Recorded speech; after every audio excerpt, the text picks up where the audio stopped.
are thresholds of technological reliance that cross imperceptibly during ordinary daily operations, moments when the relationship between person and digital systems shifts from tools supporting memory to systems replacing memory, when external storage stops being supplement to internal cognition and becomes substitute for it, when the accumulated architecture of passwords and cloud accounts and sync devices becomes so integral to daily functioning that imagining existence without that architecture feels genuinely impossible.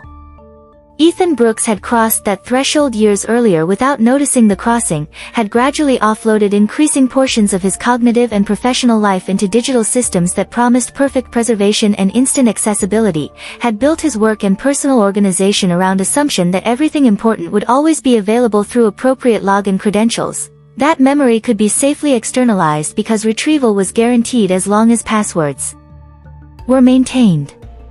The notification that appeared on his laptop screen at 2:17 a.m. on a Thursday in early November violated that assumption with simple error message that created immediate spike of adrenaline despite the late hour and despite Ethan having been moments from sleep when he decided to check one last thing before shutting down for the night. Incorrect password. You have one attempt remaining. The message appeared in red text in dialog box overlaying his attempted login to primary cloud storage account, the account that held the vast majority of his digital life, that he accessed multiple times daily without conscious thought, that he'd been using for approximately 10 years and that had become so thoroughly integrated into his work processes that he couldn't easily enumerate everything it contained or identify alternative access points for the materials stored there. Ethan was 36 years old, worked as freelance technical writer and content strategist, had been self-employed for the past 8 years after leaving job at software company where the hierarchies and politics had felt suffocating compared to imagined freedom of independent work. His freelance career had been moderately successful, not spectacularly lucrative but sustainable, generating enough income to support modest lifestyle in city where housing costs were high and where most creative professionals struggled to maintain financial stability. His work involved writing documentation for software companies, creating content strategies for startups, occasionally ghostwriting articles for executives who wanted thought leadership presence but lacked time or inclination to write themselves. All of this work existed digitally. He had no physical office, maintained no paper files, stored no local backups of his work beyond what automatically synced to his laptop from cloud storage. His entire professional operation existed as collection of documents and spreadsheets and communication threads distributed across several cloud platforms, accessible from anywhere with internet connection and appropriate credentials. This arrangement had seemed ideal, had provided flexibility to work from various locations, had eliminated concerns about hardware failures destroying important files, had created impression of perfect organizational system where everything was searchable and retrievable and backed up across multiple servers in multiple geographic locations. His personal life was similarly digitalized. Photos existed primarily in cloud photo service, thousands of images from past decade, organized by date and location and facial recognition, rarely viewed but theoretically preserved forever, providing external memory of experiences that his biological memory could no longer access with clarity or detail. Notes and ideas were stored in note-taking applications synced across devices, fragments of thoughts, article drafts, reading notes, things he'd meant to remember or develop but that had accumulated faster than he could process them.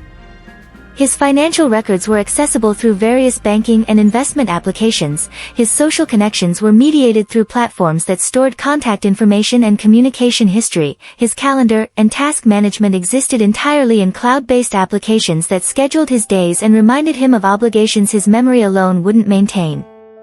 The reliance on these systems had developed gradually, had seemed rational at each increment, had been presented by technology companies as obvious improvement over previous methods of information management.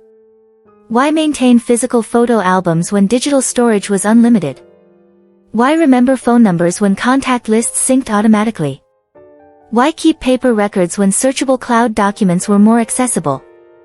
Each individual choice to externalize memory into digital systems had made sense, had reduced cognitive load, had freed attention for other concerns. But the accumulated effect was dependence, not addiction exactly, not compulsion, just structural integration where digital systems had become so fundamental to daily functioning that their absence would create immediate crisis. Ethan sat in his apartment's small home office, the room lit only by laptop screen and small desk lamp, the city visible through window as collection of illuminated buildings and street lights that created the background glow characteristic of urban nights. He'd been working late on client project, had been about to save final draft to cloud storage before shutting down, had typed his password automatically without conscious attention to the individual keystrokes, had been surprised when the system rejected his login and had required him to actually notice what he was typing rather than just allowing muscle memory to execute familiar sequence. His fingers hovered above keyboard, his mind trying to reconstruct the password he'd apparently entered incorrectly. The password was 16 characters. He knew that because he'd deliberately created long complex password when establishing this account years ago, had followed security best practices about using mixture of letters and numbers and symbols, had created password that was theoretically strong while also being theoretically memorable through some mnemonic system he'd established at the time. But what was that mnemonic? What was the actual sequence of characters his password consisted of? He couldn't recall with certainty. Could remember fragments, thought there were capital letters at specific positions, thought certain numbers were involved, thought he'd used particular symbol somewhere in the sequence. But assembling these fragments into correct 16-character string felt impossible when he actually tried to do it consciously rather than just allowing his fingers to type the familiar pattern they'd executed hundreds of times before. This wasn't supposed to happen. The password had been stable for years, he'd changed it occasionally when security recommendations suggested rotation was prudent, but the current version had been in use for at least 18 months, had been typed successfully thousands of times, should have been thoroughly encoded in his motor memory even if his conscious verbal memory couldn't reproduce it. But something had disrupted that encoding, maybe he'd been too tired and his fingers had executed wrong sequence, maybe he'd somehow confused this password with password for different account, maybe the muscle memory he'd relied on had simply failed in ways that human memory periodically fails without warning or explanation. He took a breath, tried to clear his mind, attempted to let his fingers type what they knew without his conscious mind interfering with the automatic process. Typed slowly and deliberately, trying to feel whether each keystroke was correct, trying to access the motor knowledge his hands supposedly possessed even though his verbal consciousness couldn't articulate it. Pressed enter. Incorrect password. Account locked. Please use password recovery options. The red text appeared with finality that made Ethan's stomach drop. He was now locked out of account that contained 10 years of accumulated digital life. The lockout wasn't permanent, the system provided recovery options, had mechanisms for verifying identity and resetting passwords, but those mechanisms required access to recovery email address and backup phone number that Ethan had established when creating the account years earlier, details he now couldn't clearly remember because he'd never needed to access them, because the system had worked reliably enough that recovery procedures had seemed like abstract possibility rather than something he'd actually need to navigate. Ethan spent the remainder of that night, approximately 3 hours until he needed to sleep to maintain next day's functionality, attempting to access the account through recovery procedures. The system's recovery interface was designed to be user-friendly, walked him through series of verification steps meant to confirm he was legitimate account owner rather than unauthorized person attempting to gain access to someone else's data. But each step revealed ways his digital identity had drifted from the identity he'd established when creating the account years earlier. The primary recovery email address was Gmail account he'd created in college, had used as primary email for years before eventually migrating to different email provider for professional reasons. He still technically had access to that old Gmail account, could log into it if needed, but when he tried to access it now, he discovered it was also password protected with password he couldn't recall, and its own recovery procedures required phone number that was no longer active. The backup phone number was number he'd had 5 years ago, before switching carriers and getting new number when he'd moved apartments. The old number had presumably been reassigned to someone else. SMS verification codes sent to that number would be received by stranger who had no reason to forward them to Ethan. The security questions he'd established were answerable in theory but turned out to be ambiguous in practice. What city were you born in? Seemed straightforward, but the system rejected both his current answer and variations he tried. Maybe he'd spelled it differently when setting up the account, maybe he'd listed suburb rather than city proper, maybe he'd used nickname rather than official name. What was your first pet's name? Seemed clear, but he'd had multiple pets during childhood, couldn't remember which one he'd designated as first when answering this question years ago. After exhausting these automated recovery options, Ethan submitted manual support request. Filled out form explaining situation, provided government ID scan to verify his identity, explained that he'd been locked out of account and needed assistance recovering access. The form submitted successfully with automated response indicating that support team would review his request and respond within 3 to 5 business days. By the time Ethan finally went to bed around 5:30 a.m., he was experiencing complicated mixture of anxiety and frustration and strange fascination with what was happening. Anxiety because he couldn't access materials he needed for work, because clients were expecting deliverables that existed only in the locked account, because his professional reputation and income depended on being able to retrieve those materials. Frustration because the security systems designed to protect his data were now preventing him from accessing his own information, because the recovery procedures were simultaneously too strict and too inadequate, because he'd created this situation through own failure to maintain reliable password and recovery information. But also fascination because the lockout was forcing him to confront how thoroughly he'd externalized his memory and work into systems he didn't control, how dependent he'd become on always available cloud access, how little he actually remembered about his own work and life without being able to query his digital archives. The situation was making visible something that had been functionally invisible, the extent to which his cognitive processes had been distributed across biological memory and digital storage, with digital storage increasingly dominant and biological memory increasingly vestigial. The support response arrived 4 days later. Professional, polite, fundamentally unhelpful. Thank you for contacting us regarding your account access issue. We've reviewed the information provided and attempted to verify your account ownership. Unfortunately, we're unable to confirm your identity through the information submitted. For security reasons, we cannot provide access to accounts when ownership cannot be definitively verified. We recommend attempting recovery through the automated procedures or providing additional documentation that establishes your connection to this account. Ethan read the response 3 times, trying to parse what additional documentation might mean when he'd already provided government ID and detailed explanation of account history. He replied asking for clarification about what specific documentation would be adequate. Received automated response that his message had been received and would be reviewed. Never received substantive follow-up. He tried again with different support channel. Same outcome, polite acknowledgement, request for verification information he'd already provided, eventual conclusion that ownership couldn't be confirmed, suggestion to use recovery procedures that had already failed. The pattern repeated across multiple attempts, across different support representatives, across several weeks of increasingly desperate attempts to regain access to account that held his professional work and personal archives. Meanwhile, practical consequences accumulated. Client who'd requested revisions to document Ethan had written months earlier became frustrated when Ethan couldn't provide the original file, eventually hired different writer to recreate the work. Another client decided not to renew contract because Ethan's inability to access previous deliverables suggested disorganization that made him seem unreliable. Projects that required referencing earlier work became impossible or required starting from scratch, doubling the time required and reducing the value Ethan could provide. His income declined. Not catastrophically, he still had some work that didn't require accessing locked files, but enough to create financial stress, enough to make him reconsider expenses he'd previously taken for granted, enough to make the situation feel genuinely threatening rather than just inconvenient. He considered legal action. Surely there were consumer protection laws or contract provisions that would force the cloud storage company to restore his access, but initial consultation with attorney revealed that terms of service he'd agreed to when creating the account gave the company broad discretion about access decisions, that proving ownership of digital accounts was surprisingly difficult when authentication systems failed, that litigation would be expensive and uncertain and probably not worth pursuing for individual account. But something unexpected was also happening.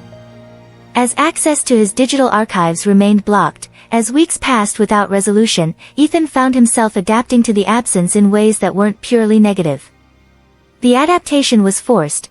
wasn't choice he'd have made if choice had been available, but it was revealing capabilities he'd forgotten he possessed, was creating different relationship to his work and memory than the one he'd developed through years of total reliance on external storage. For work that required referencing previous projects, he found himself reconstructing from memory rather than retrieving. The reconstructions weren't perfect. Memory distorted details, simplified complexity, sometimes conflated different projects together. But the reconstructions were also revealing, showed him which aspects of his work he actually remembered because they'd been meaningful, which details he'd forgotten because they'd been purely mechanical, which ideas had registered deeply enough to persist in biological memory versus which had existed only as text in cloud storage. For new work, he found himself creating fresh rather than endlessly revising. When he'd had access to all previous drafts, his tendency had been to return to existing work, to refine and polish, to treat writing as iterative improvement of stored text. Without that access, he had to start new, had to generate ideas and language without being able to compare to what he'd written before, had to trust his current judgment rather than deferring to past decisions that existed in retrievable archives. The process was liberating in unexpected ways. Forced him to commit to decisions rather than maintaining endless optionality through version control. Forced him to work from what he remembered rather than from what he'd stored. Forced him to distinguish between what actually mattered, what had registered in memory, versus what had seemed important at time but hadn't been significant enough to persist. 6 weeks after the initial lockout, Ethan was cleaning his apartment, actual physical cleaning, the kind that involved moving furniture and sorting through accumulated objects rather than just surface tidying. He'd been putting off this cleaning for months, had let various drawers and closets become repositories for items he hadn't dealt with when they'd first appeared, had created physical disorder that mirrored the digital disorder of his note-taking application where fragments accumulated faster than he could organize them. In the back of his desk's bottom drawer, beneath stack of old mail and unused notebooks, he found a black journal he'd forgotten he owned. The journal was from perhaps 8 or 9 years earlier, from before he'd fully transitioned to digital note-taking, from period when he'd still maintained hybrid system of physical notebooks and digital documents. The handwriting on the cover was his, unmistakably his, showing the particular ways he formed certain letters, and labeled the journal, Ideas and Projects 2016 to 2017. Ethan sat on the floor, opened the journal, began reading. The pages contained exactly what the label suggested, ideas for articles he'd meant to write, notes about projects he'd been considering, fragments of thinking about directions his work might take. Most of the ideas were underdeveloped, were just quick captures of thoughts he'd had and wanted to preserve for potential future development. But some showed real promise, showed thinking that was genuinely interesting and that he'd completely forgotten existed. None of this material had made it into his cloud storage.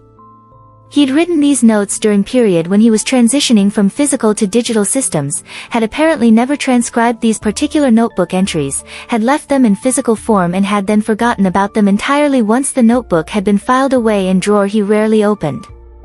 The lockout from his cloud account had made him feel like he'd lost everything important, had created sense that his entire history of thinking and working was inaccessible. But here was evidence of thinking and working that had never been digitized, that had existed only in physical form, that he'd simply forgotten about because physical storage was less searchable and retrievable than digital storage. Reading through the journal created strange temporal dislocation. Some of the ideas he recognized, could remember having had these thoughts, could connect them to projects he'd eventually pursued in modified forms.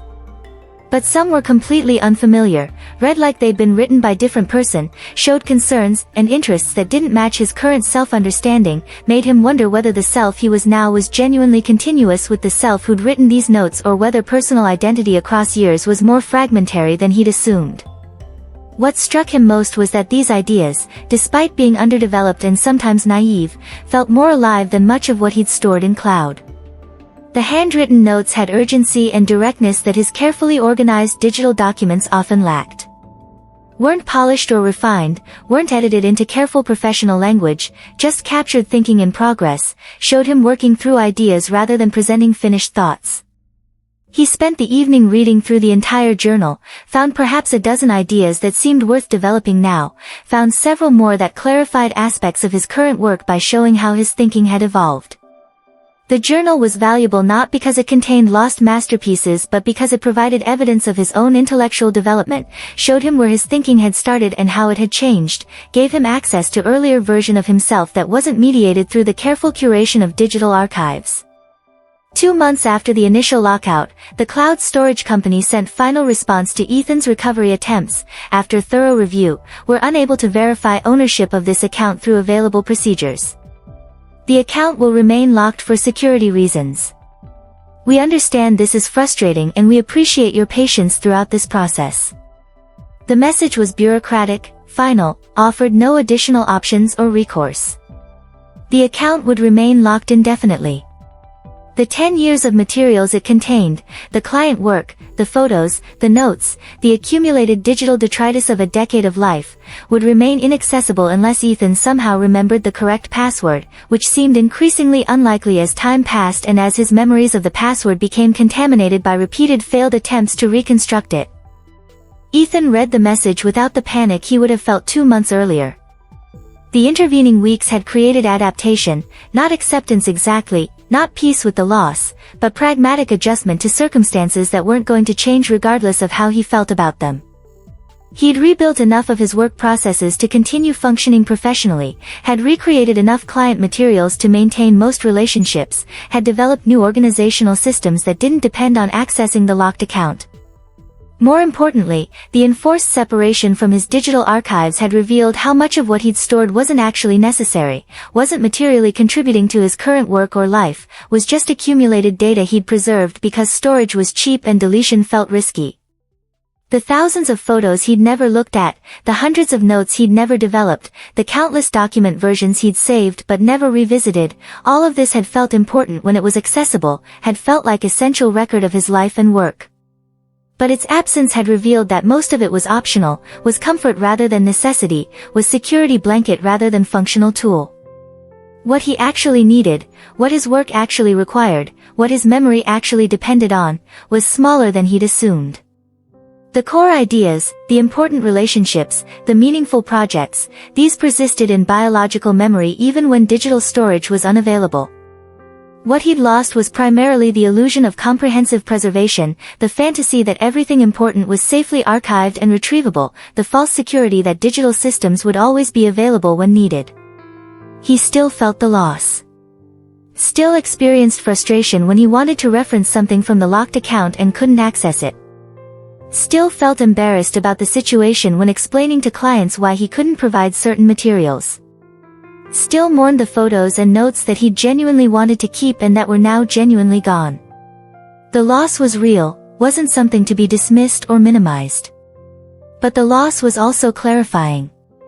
Was forcing him to distinguish between what actually mattered and what had just accumulated, was requiring him to rebuild his work processes with more intentionality, was creating opportunity to develop different relationship to memory and storage than the one he developed through uncritical reliance on cloud systems. He began maintaining physical notebooks again. Not as complete replacement for digital storage, he wasn't abandoning technology entirely, wasn't romanticizing paper as somehow more authentic than digital text, but as supplement, as redundancy, as way of preserving things that felt important without depending entirely on digital systems controlled by companies that could lock him out without warning. The physical notebooks felt different to write in than digital documents felt to type. Required different kind of attention, created different relationship to the ideas being captured, produced records that were less searchable and retrievable but that were also more durable and more independent of access credentials he might forget. He reduced his dependence on cloud storage. Maintained local backups of important files, stored on physical drives he controlled rather than on servers owned by companies whose terms of service gave them broad discretion about access. Created redundancy in ways that made complete lockout less likely, that distributed his digital life across multiple systems rather than concentrating everything in single account he might lose access to. And he became more selective about what he stored. Stopped saving everything automatically, stopped treating digital storage as unlimited resource that required no curation or judgment. Started asking whether individual files or photos or notes were actually worth preserving, whether they'd realistically be valuable in future or whether they were just being saved out of vague sense that deletion was risky. Started treating storage as curation rather than accumulation, as active process of deciding what mattered rather than passive process of keeping everything. 3 years after the lockout, Ethan was still working as freelance writer, still living in the same city, still using digital tools extensively but with different understanding of their limitations and risks. His income had recovered from the initial disruption, had eventually exceeded what he'd been earning before the lockout because the enforced recreation of his work had clarified what he was actually good at, what aspects of his practice were genuinely valuable versus what had been just accumulated momentum. He never regained access to the locked account. Still occasionally thought about the materials it contained, still wondered whether specific photos or documents he vaguely remembered might actually have been valuable if he could access them. But the wondering was abstract rather than urgent, was nostalgic curiosity rather than active loss, was similar to how he might wonder about other aspects of his past that weren't preserved in any form. Some of what he'd thought was lost turned out not to be. Clients had copies of work he'd done for them, could sometimes provide those copies when Ethan needed to reference previous projects. Friends had copies of photos he'd shared, could sometimes forward those photos when Ethan wanted to remember specific events. The cloud account hadn't been sole repository of his digital life, had just been primary repository, with fragments distributed across other locations that became more important once primary source was unavailable. But much was genuinely gone. Photos that existed only in the locked account, that no one else had copies of, that documented experiences he'd wanted to remember but that now existed only as increasingly vague biological memories. Notes about ideas he'd never developed, that might have become projects if he'd been able to access them, that now were lost not just to him but entirely, were just gone from the world. Client work that hadn't been significant enough for clients to maintain copies, that had been delivered and forgotten, that had existed only in his archives until those archives became inaccessible. The loss was real. But the loss was also teaching him something about the nature of memory and preservation, about what it means to remember and what it means to forget, about whether comprehensive archival of every detail is actually desirable or whether some forgetting is natural and appropriate. Human memory before digital storage was selective, people remembered what mattered, forgot most details, maintained narrative sense of their lives rather than complete factual record. Digital storage had promised to eliminate that selectivity, to preserve everything perfectly, to make forgetting optional rather than inevitable, but perfect preservation turned out to be both impossible and maybe not actually desirable. Impossible because storage systems failed, because passwords were forgotten, because companies changed policies or went out of business or locked users out for reasons that seemed arbitrary. And maybe not desirable because perfect archival created its own problems, the overwhelming volume of preserved material, the difficulty of finding what actually mattered among the accumulated data, the way comprehensive storage discouraged the kind of selective remembering that created coherent narrative from fragmentary experience. Ethan's relationship to his own memory had changed. He trusted it more than he had before the lockout, not because his biological memory had somehow improved, but because he'd learned through necessity that memory was adequate even when digital archives were unavailable, that he could reconstruct what he needed from what he remembered, that the gaps where memory failed weren't as catastrophic as he'd feared when he'd believed external storage was essential. And he valued forgetting differently. Some things were worth preserving, important relationships, significant work, memories that contributed to understanding of who he was and how he developed. But some things were worth letting go, the endless accumulation of photos and notes and documents that felt important in the moment but that didn't actually contribute to meaningful continuity. The lockout had forced forgetting, had eliminated his ability to maintain comprehensive archive of his digital life. And that forced forgetting had revealed that what remained in biological memory was actually sufficient, was the portion of his experience that mattered enough to persist without external support. Some things aren't lost when you can't log back in. They're returned. Return to the biological memory that existed before digital storage, return to the selective remembering that creates narrative from experience, return to the kind of knowing that doesn't depend on perfect archival and instant retrieval but that persists through what matters enough to be remembered without technological support. This isn't romantic celebration of forgetting or nostalgic preference for pre-digital existence. Digital storage is valuable, provides capabilities that biological memory doesn't, enables preservation of details and access to information that would otherwise be lost. The point isn't to abandon digital tools or to pretend that their loss doesn't matter. Ethan's lockout created real problems, eliminated access to materials he genuinely wanted to keep, forced adaptation that was difficult and that involved genuine loss. But the lockout also revealed something important about the relationship between memory and storage, about what happens when we externalize too much of our cognitive life into systems we don't control, about the difference between comprehensive archival and meaningful preservation. Digital systems promise perfect memory, everything stored, everything searchable, everything retrievable whenever needed. But that promise creates dependence, creates assumption that biological memory is inadequate and needs technological supplement, creates reliance on external systems that can fail in ways that make everything suddenly inaccessible. When those systems fail, when passwords are forgotten, when accounts are locked, when companies change policies or go out of business, we discover that biological memory is more robust than we'd assumed. Not perfect, not comprehensive, not capable of retrieving every detail we've ever experienced. But adequate for maintaining continuity, for preserving what actually matters, for creating coherent sense of who we are without requiring complete factual record of everything we've done. So maintain your digital archives, but don't depend on them entirely. Keep local backups of important materials, maintain physical records of things that matter, cultivate your biological memory's ability to retain what's significant without external support. Recognize that comprehensive digital preservation is both impossible and maybe not actually desirable, that some forgetting is natural and appropriate, that what persists in memory without technological support is often the portion of experience that's actually worth preserving. And if you find yourself locked out of systems you've depended on, if you lose access to archives you'd assumed would always be available, know that the loss isn't total. What actually mattered will persist in biological memory, will be reconstructible from what you remember, will be adequate even if it's not perfect.